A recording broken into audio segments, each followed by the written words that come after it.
Blackstone Audiobooks presents Find a Victim by Ross MacDonald. Dedication to Ivan von Aud, Jr. A man feared that he might find an assassin, another that he might find a victim. One was more wise than the other. Stephen Crane. Chapter 1. He was the ghastliest hitchhiker who ever thumbed me. He rose on his knees in the ditch. His eyes were black holes in his yellow face, his mouth a bright smear of red, like a clown's painted grin. The arm he raised overbalanced him.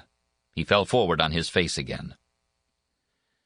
I stamped the brake pedal and backed 100 yards to where he lay, a dark-headed man in jeans and a gray work shirt, prone among the Jimson. He was as still as death now, but when I squatted down beside him I could hear the sigh and gurgle of his breathing.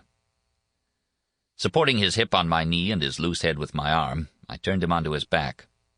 The blood at his mouth was breaking in tiny bubbles. The breast of his gray shirt was dark and wet. Unbuttoning it, I saw the round hole among the sodden hairs on his chest, still pumping little bright spurts.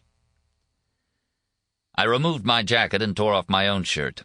Wadding it over the bullet hole, I fixed it in place with my tie. The wounded man stirred and sighed. The eyelids quivered over the dusty black eyes. He was a young man, and he was dying. I looked back to the south and then to the north. No cars, no houses, no anything. I had passed one clot of traffic somewhere north of Bakersfield and failed to catch another. It was one of those lulls in time when you can hear your heart ticking your life away and nothing else. The sun had fallen behind the coastal range, and the valley was filling with twilight. A flight of blackbirds crossed the sky like visible wind, blowing and whiplashing. I lifted him, his head lolling on my chest, and carried him to the car. He was hard to handle, neither big nor heavy, but terribly lax. I got him onto the back seat with his head propped up on my overnight bag so that he wouldn't smother, and covered him with the car blanket. He rode 6 or 7 miles in that position. I turned down my rearview mirror to keep an eye on him. As the twilight faded, his face in the mirror faded almost out. I passed a sign, Camp Fremont, U.S. Marine Corps Base. Cyclone fence sprang up along the highway.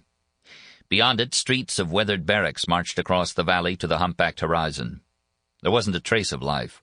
The Quonset hangars of the attached air base could have been barrows built by a lost race of giants. Then there were lights at the roadside, a city of lights beyond them. Neons stained the thickening air green and yellow. Kerrigan's Court, deluxe motor hotel. Sample complete. Ready to continue?